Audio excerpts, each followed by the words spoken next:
Ito ang ating magiging topic for today. Malupit po ito ha. Nabalitaan natin. Papatayin ni Bongbong Marcos if ituturo siya. Di umano, sabi po yan ng isang mataas na reliable person. Papatayin ni Bongbong Marcos kung ituturo siya. Pangalawa, BP Sara, tinawag na kain-tae ang Pinklawan. Pati si BP Sara, no? Oo. Yan po, marami pa po tayong pag-uusapan pero yan po ang ulo ng balita. So standby lang po kayo. Sana mapanood ninyo simula hanggang sa matapos yung ating vlog. Huwag pong kakalimutan, pagpasok pa lang, pakilike po nyo tong video na ito. And sana, huwag pong rin kakalimutan, higit sa lahat, mag-subscribe po kayo doon sa mga hindi pa po subscriber ng channel na ito. Hindi na po natin pagtatagalin. Diretso po tayo agad-agad sa ating topic dahil kay Coach Oli, ang bida ay ang balita. Ito po ang unahin natin, itong maanghang na sinabi ni BP Sara. Ito. Gusto kong bigyan ng komentaryo. Napaka-importante nito sa kalagayan ng bansa natin ngayon. Baka pwede niyo pong sagutin yung sinasabi ng iba, especially Congresswoman De Lima saying that you're a brat. You would like to address that comment of her po? Oo. Ang tanong, anong komentaryo mo doon sa sinasabi ni De Lima, brat ka raw? Kung si BP Sara brat, si De Lima ay brat. Brat. And ilagay niya sa comment section. Di ba? Pambira. Hoy, De Lima, dahan-dahan ka sa pagsasalita mo ng brat. Baka madagdagan ng letrang you. Maging ulitin natin kung si sabay-sabay all together now. Kung si Sara Brat, si Laila De Lima ay blank. Tuloy-tuloy. Kasi Yes. hindi ka nga daw po sumipot sa budget. Oo. Ang administration, Ayan. Ito sundan ninyo. Napaka-importante na ito.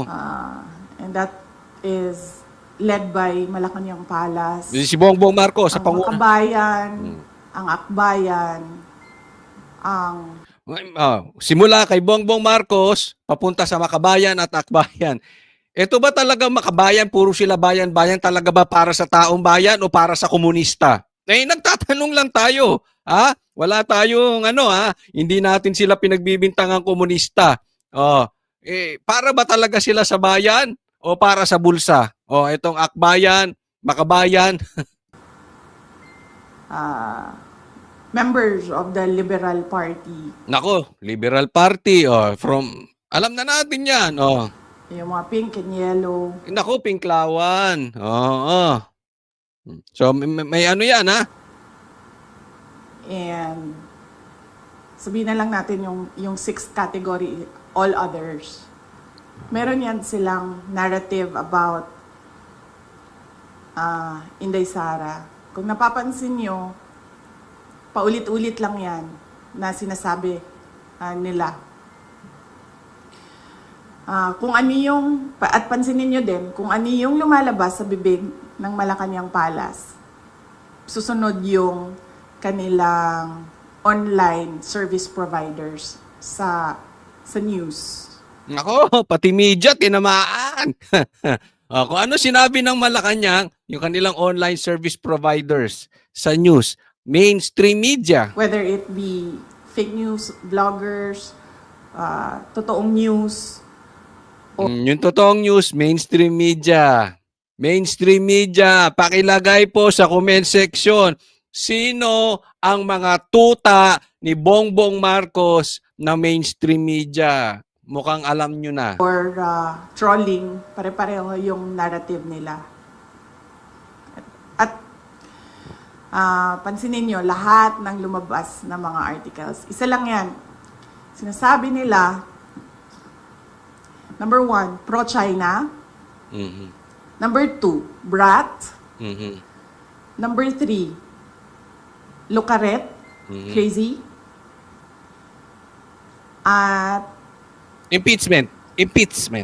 Number 4, Impeachment. nakalimutan ko yung isa. Ano yung isa, ma'am? Paulit-ulit lang Ay, impeachment. Confidential funds, kaya impeachment. Confidential yan funds. sila eh.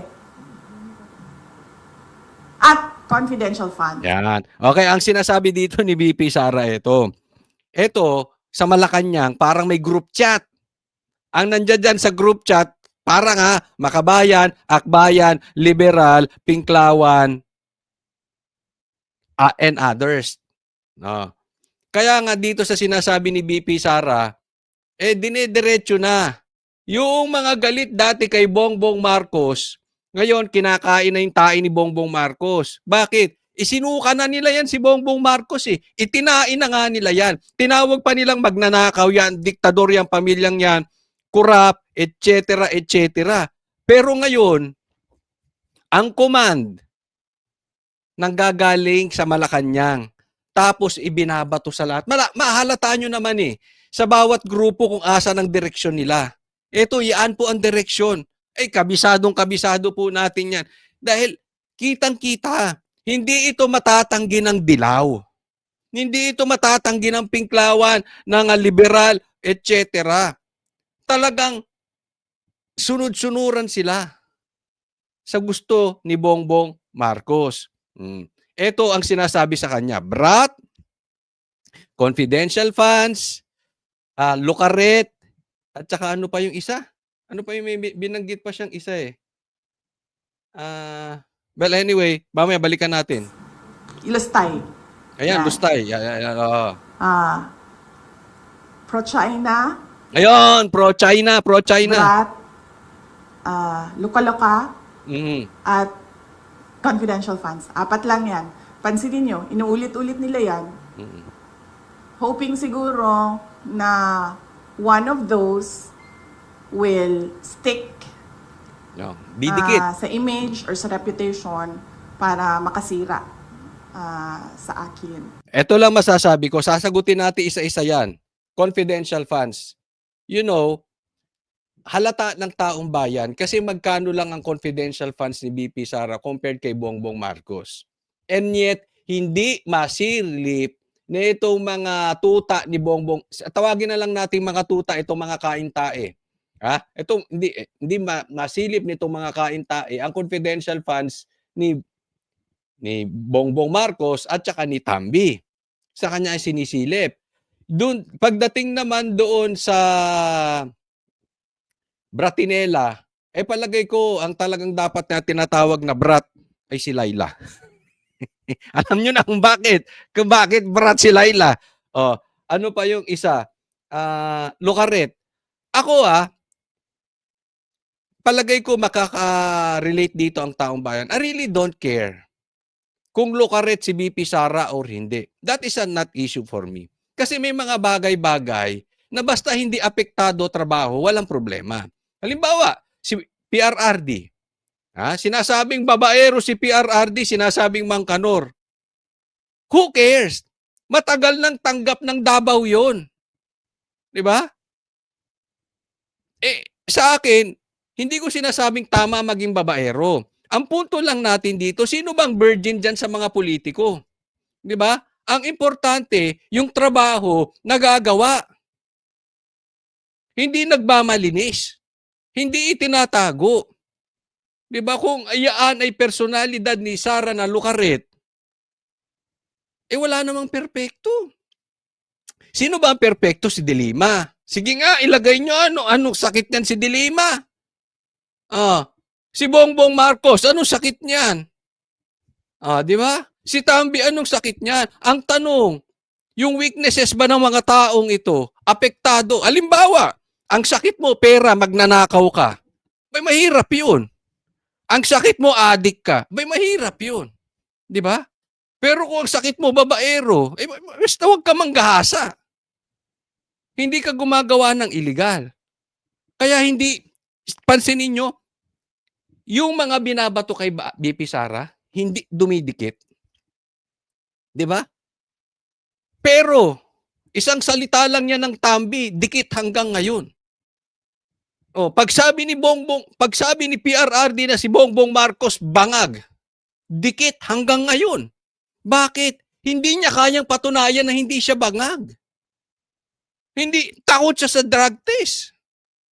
Yun po yung sinasabi. Bakit? Alam niyo kung bakit dumidikit dun sa tao? May katotohanan.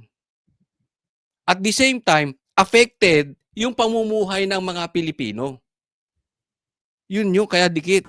So, hindi ako nagtataka na magsasabi ng ganyan si ah, Leila de Lima. Yung word na brat, ginagamit nila. Hindi, ako, sa akin lang. Sa akin lang. Ito, payo ko sa'yo, De Lima.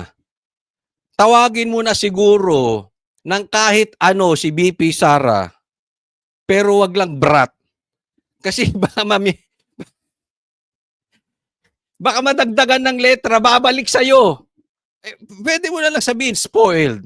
Yan. Medyo malayo. Di ba? Ano pa ba? Wag na rin bratinela kasi iba rin pag nadagdagan. Alam mo naman yan, Dilima, pambihira ka. Isip ka ng ibang tawag. Ha? Yung tatawag mo kay BP Sara, hindi babalik sa'yo kasi bumabalik sa'yo eh. Lagi yan. And more than that, hindi naman kasi parent ang House of Representatives for them to say kailangan disiplinahin ang Vice President. Yun ang matindi doon eh. Etong Congress gustong disiplinahin si Sara sa pamagitan ng budget. Mga ungas! Hindi nyo pera yung budget. Ginigipit nyo ang budget ni BP Sara. Ngayon, kung talaga kayo para sa taong bayan, dapat ang gipitin nyo ng budget yung mga magnanakaw. Yung may mga ghost projects, pinag-iinitan nyo, may confidential funds, 150,000. Payong lang yan ng mga kontraktor. Mga loko-loko kayo. Paano pa kaya yung mga pinagdidelibera ng mga basura, ng bagbag na maleta, ng pera? Di ba? Hindi kayo dapat ang dumidisiplina kay BP Sara. Kung may problema kayo kay BP Sara, demandan nyo. Dahil sa totoo lang, ang tawag nga natin sa kanila mga buaya, di ba? Ganun yung general perception for... Alam mo yung buhaya na yan? Dikit. Dikit. Yan ang tingin ngayon. Sinira ni Tambi yung institusyon ng Kamara. Dahil ang tingin ng tao ngayon, di ba, sa mga congressman, magnanakaw. Yan na talaga. Di ba? Punta ka sa labas. Sasabihin, hay, mayaman to, congressman siguro yan. O kaya nipo baby yan. O kaya contractor yan. Di ba? Pero yung buhaya, dikit po eh. Dikit. All members of the House of Representatives. So wala silang moral ascendancy over Sa Tagalog, wala silang karapatan.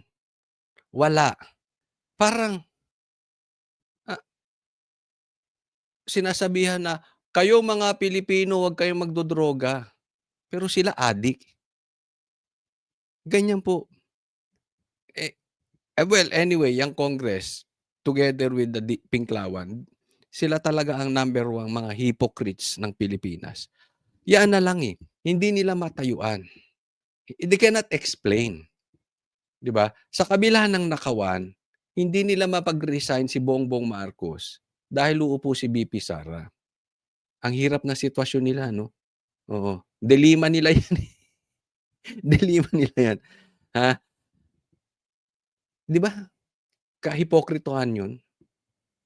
office of the Vice President. But going back, that's a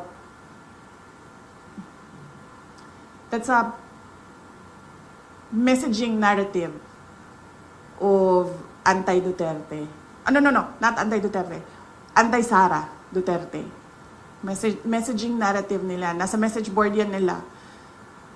Sa mga anti-Sara Duterte. Yan, paulit-ulit yan sila. Pro-China, luka-luka, confidential fund. Ayan, yan pa pala pro-China. Sa mga kasing tanda ko rito, sige, taas ang kamay. Oo. Kailan tayo nagkaproblema about China? Ngayon lang. Kailan tayo mayroong banta ng giyera sa China? Ngayon lang. Sa tanda natin, sa tagal natin sa mundo, wala tayong kinatakutan na giyera. Simula nung nabuhay tayo, ay iba yung sa lolo natin. Ha? Yung mga talagang 100 years ago.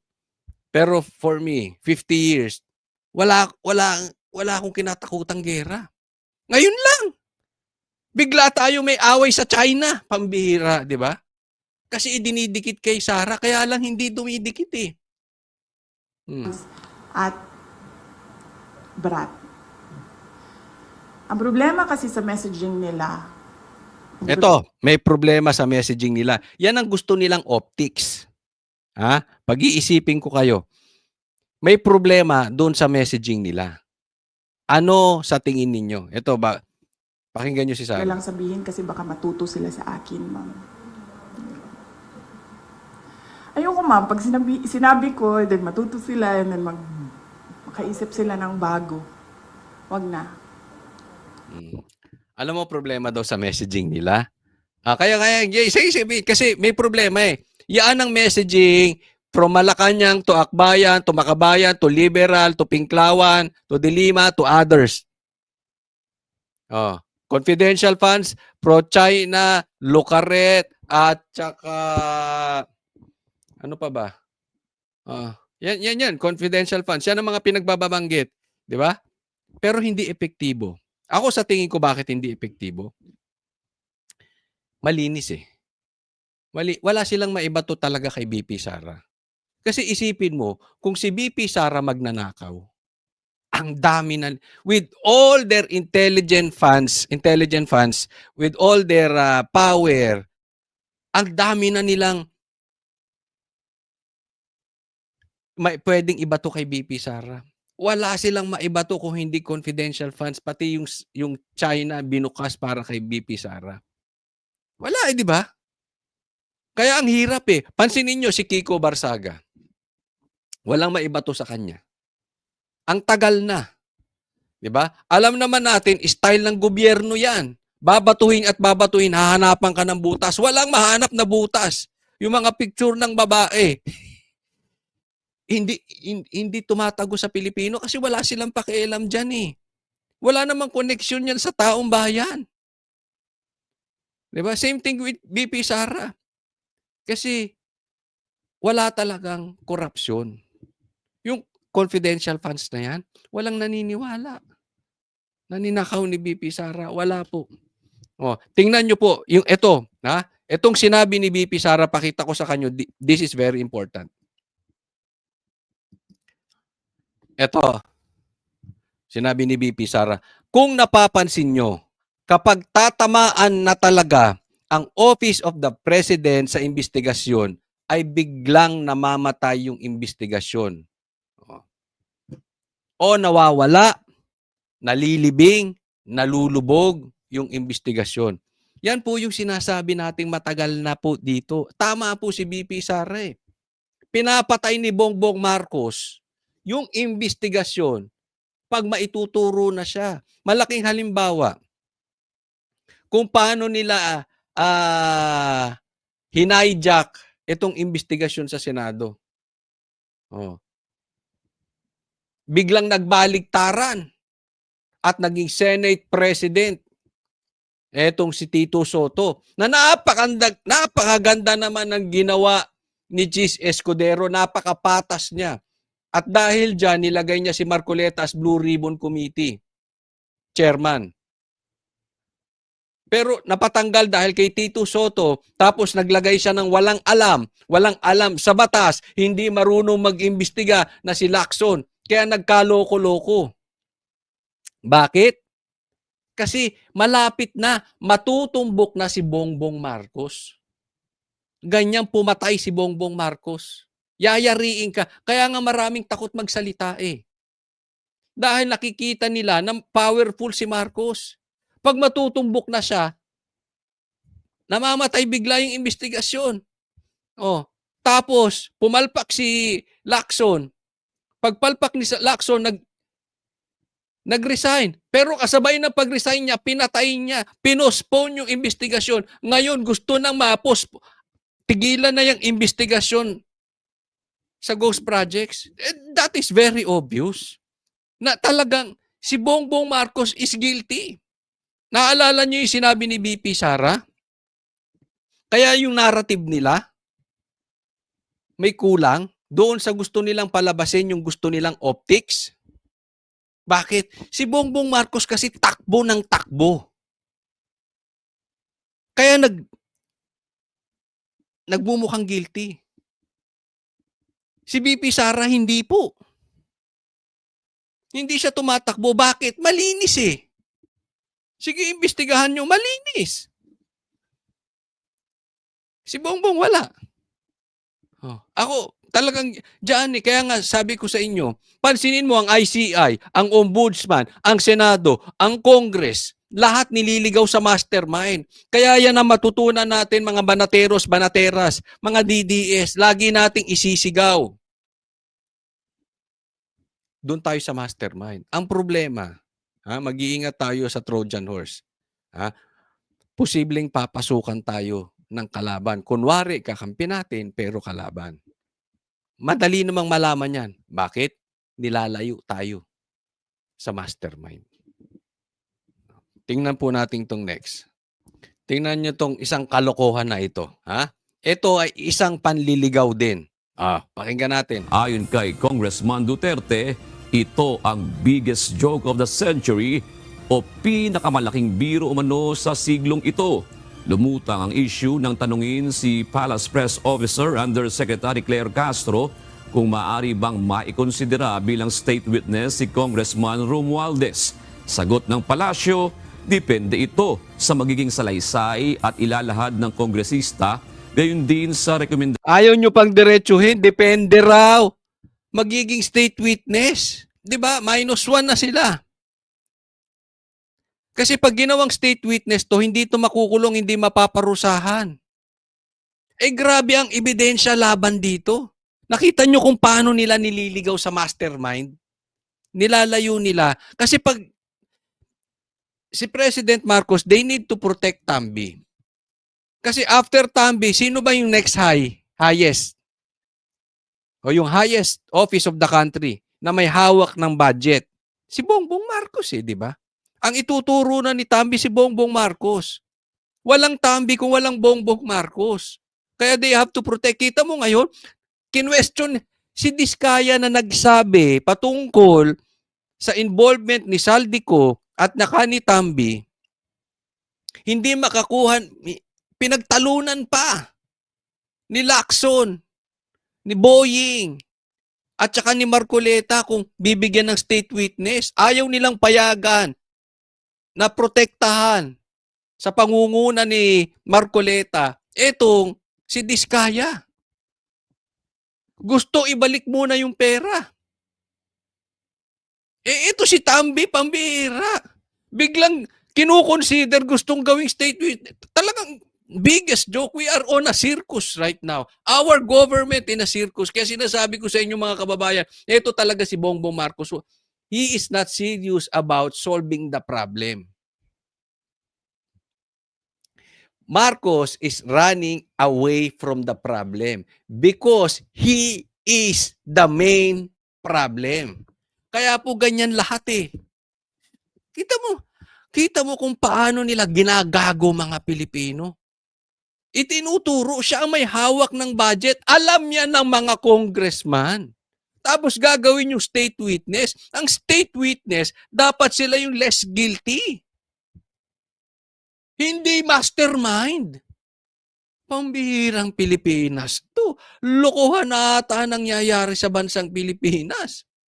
Kailan lang itinuturo si Tambi. Ngayon iba na. Hero pa ang dating ng animal. Ay, pambihira.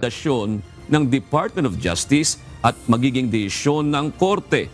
Dagdag pa ni Congressman Duterte, kung pahihintulutan ito ng DOJ, malinaw na hindi lang baha ang problema sa bansa, kundi nalululod na rin anya ang konsensya ng gobyerno. Hindi lang, totoo yan, hindi ba? Ang problema talaga natin yung liderato. Kaya again, hindi lang DOJ, Kong Pulong. Sino bang galing sa DOJ? Di si Boying. Hawakan niya na rin yung ombudsman. 'Di ba? Instead na yung ombudsman hinahabol si Tambi, hahabulin ba ni Boying yan si Tambi? O diligtas na siya doon. Gagawin pang state witness. Papainayagan talaga to ng wala na talaga. Philippines, magising na po tayo. I want to talk to dun sa Yellow Pink na kayo ay talagang disillusion kayo. Kasi nagagamit ang puwersa ng Yellow Pink to protect the mastermind. Dahil lang sa ayaw nilang makaupo si VP Sara. Kayong mga Yellow Pink na nag-iisip, ginagamit na kayo. Matindi na po ito. Siguro naman hindi kayo bobo. Alam nyo kung saan galing ang nakawan. Saan ka makakakita ng may kaso, biglang magiging ombudsman? Saan ka naman makikita ang itinuturong mastermind gagawing state witness? Again, tama si Pulong, this is a big joke. Samantala, isang panibagong plot twist naman para kay Senador Amy Marcos ang tungkol sa napapabalita na posibilidad na gawing state witness si Congressman Martin Romualdez sa issue ng maanumalyang flood control projects. Panibagong script po yan. Parang Korean telenovela. Bagong plot twist. Wag muna tayong lumundag. Panibagong plot twist, wag munang lumundag. Hindi ko alam kung anong ibig sabihin dito ni Amy. Pero isa lang ang nakikita kong plot twist dito. Yung mastermind, gagawing hero. Para hindi maturo yung hari. Ganun lang yan. Or, pag protected na si Tambi, magsasalita na siya about Bongbong Marcos. Yan dalawa lang yan. But I doubt kung ituturo niya si Bongbong Marcos. I doubt. Wala akong tiwala dyan kay Tambi. Tingnan nyo tong next. Ito, pakinggan natin yung buong interview ni Amy para maganda po kasi sinabi niya hindi lang patungkol sa plot twist. Sa usapan tungkol sa pagiging state witness ni Martin Romualdez. Ano ba naman sila, yung mga dapat state witness, hindi yung pinaka-guilty? Ano ba naman yan?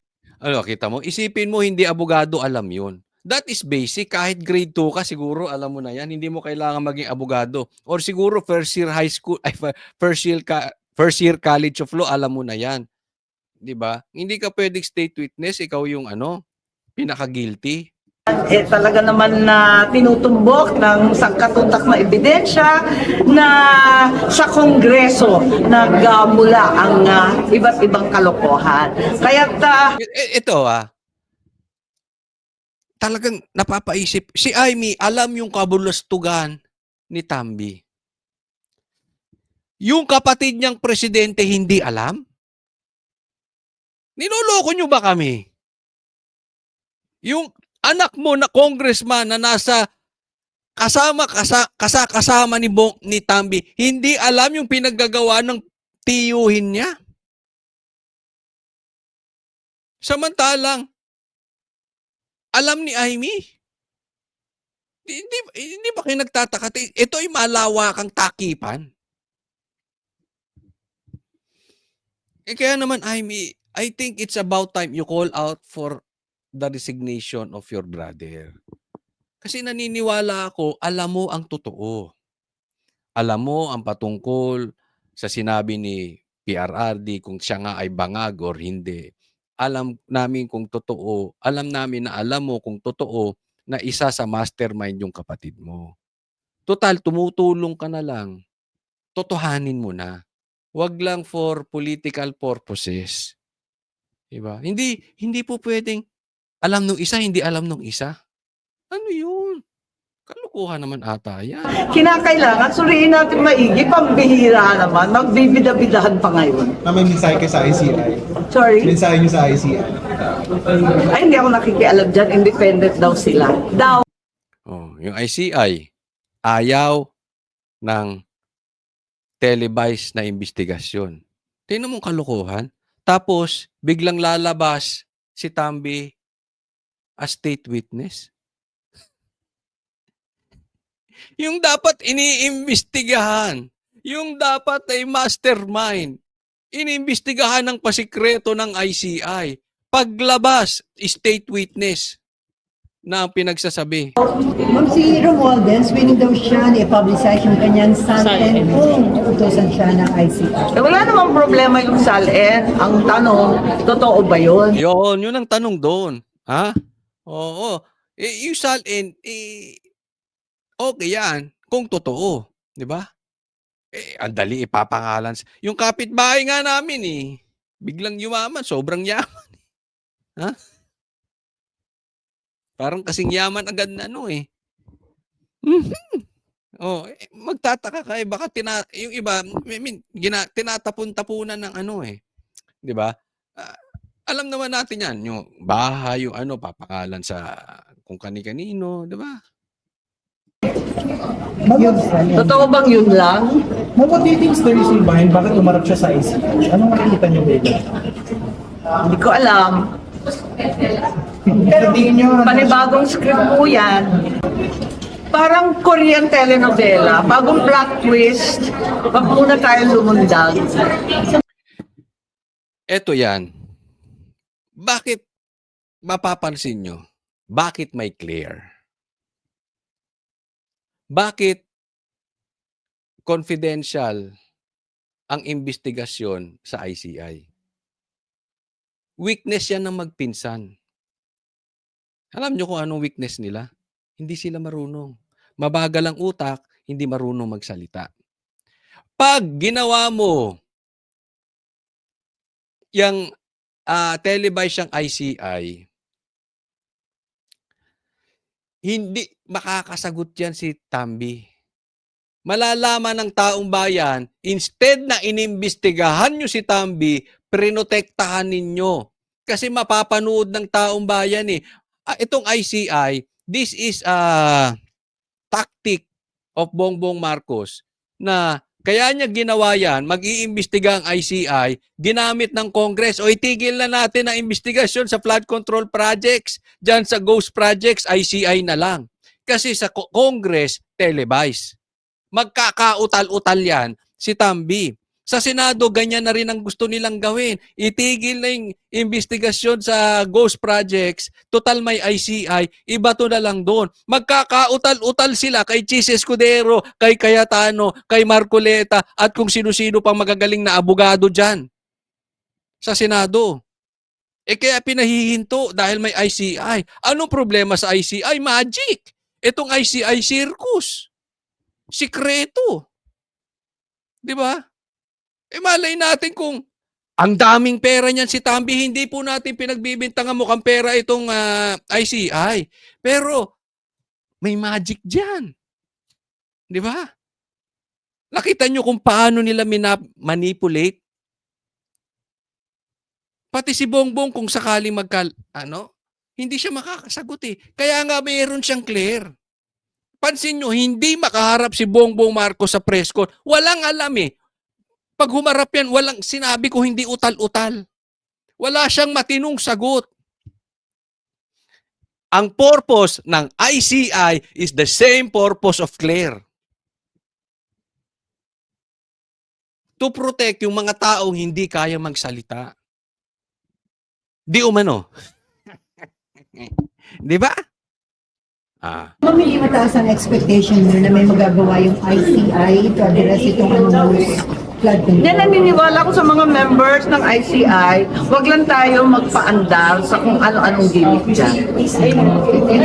Ewan ko, ako, as long as kahit matitino pa yung mga nag-iimbestiga sa ICI, until maging televised yan at ibukas sa publiko, that is fake. You want evidence? Tingnan nyo si Tambi. Instead na mastermind, hero yan. Tingnan nyo. Abangan ninyo. Next po tayo. Tingnan po natin tong sinabi ni Kiko Barsaga. And I think we should focus on this. I believe dito sa statement niya. We don't want Martin Romualdez as a protected state witness. We want him and his family in Congress to be in prison for life and the hundreds of billions returned to the people. Alam nyo, yan yung sinasabi natin. Pinahirapan nyo si Diskaya humihingi maging state witness. Mas karapat dapat si Diskaya maging state witness. Dahil hindi siya yung less guilty. Pwede bang mas malaki pang guilty si Diskaya kesa kay Tambi? Makakagalaw ba Diskaya kung walang approval ni Tambi? Ibig mo sabihin sumusunod si Tambi kay Diskaya? Naipit lang sa sitwasyon si Tambi kay Diskaya? Wow. Anong ginagawa kay Diskaya bago raw siya protektahan ng ingay-ingay ni Tito Soto? Ang ingay-ingay ni Boying? Na ibalik muna yung pera bago siya protektahan, bago gawing state witness? Asa na yung mga maiingay na tuta ngayon? Ngayon mag-i-state witness, wala kayong masabi, Boying. Wala kayong masabi, Tito. O kayo? Hindi nyo sasabihin, ibalik muna yung mga ninakaw? Kay Diskaya, lakas nyo magsabi ng ibalik muna. Di ba? Kung hindi ba naman kayo bias, hindi kayo patas eh. Dapat, kung sinabi nyo kay Diskaya, kaya nyo sabihin kay pabalik nyo muna. Sige. Payag ako. Promote ko pa si Tambi. Balik niya muna yung ninakaw niyang bilyon-bilyon. Trilyon yun, trilyon. Di umano. Balik niya muna. Baka matuwa pa ang taong bayan. Kayo ba? Hindi, ako nagtatanong lang ha. Tanong. Paano kung ibabalik ni Tambi yung trilyon? Umamin siya. Tapos ibabalik niya. Tapos basta protektahan siya, ituturo niya yung mas mataas. Yung mastermind. Pinaka-mastermind. Master na pinaka pa. Sangayon kayo. Ako sangayon na ako dun. Para pakinabahan yung pera. At maituro. Yung pinaka ulo ng problema ng nakawan sa bansang Pilipinas, di umano. Tapos anong isasagot ninyo? 3 buwan nang nag-iimbestiga. Ito pa ang isasagot nyo. Ito ang sagot ni Claire. Sabi niya, Palasyo nananawagan sa publiko kumalma sa gitna ng korupsyon sa isyu ng bansa. Kalma. Habang nangangamatay na yung mga nalulunod dahil sa bagyo. Buti nga nakaligtas kayo eh. Dahil natapos na bagyo, lindol na ngayon. Pero hindi pa rin kayo totally ligtas dahil yung ghost projects, yung mga tinayong flood control projects, pag nagibayan sa lindol ng ganun-ganun na lang, pangit din ang pagkakagawa niyan. Mamamatay ang mga Pilipino. Ilang buwan na kayo nag-iimbestiga. Wala pa kayong natutukoy na mastermind. Wala pang politikong nananagot. Puro bubwit, puro buitre.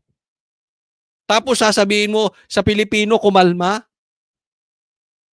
Ang tagal nyo nag-iimbestiga, ngayon gagawin nyo pang state witness si Tambi? Wala pang matinong investigasyon ng Kamara? Ang ICI, pasikreto ang investigasyon. Yung matinong investigasyon sa Senado, pinahinto nyo? Tapos kalma? Baby, kalma. Madali sabihin yan, Claire. Kasi hindi binabaha yung bahay mo. Madali sabihin sa'yo yan. Kasi mayamang ka. Malaki sahod mo kay Bongbong Marcos. Hindi ka isang kahig, isang tuka. Sabihin mo yan doon sa mga nanggugutom dahil ninakawan ng pera ng mga politiko.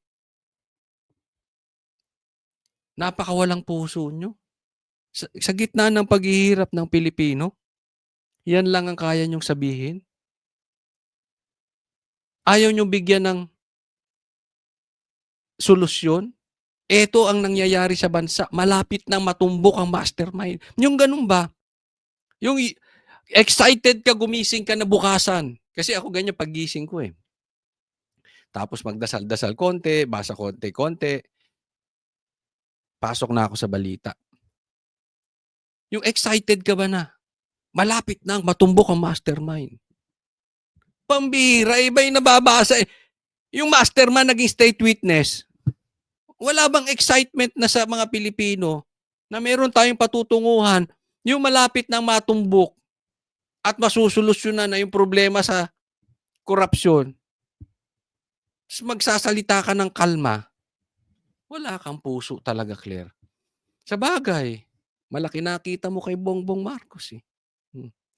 O wag pong kakalimutan na ako po ay naglalabas ng 2 to 4 videos, vlog per day. Sana po masubaybayan nyo itong lahat.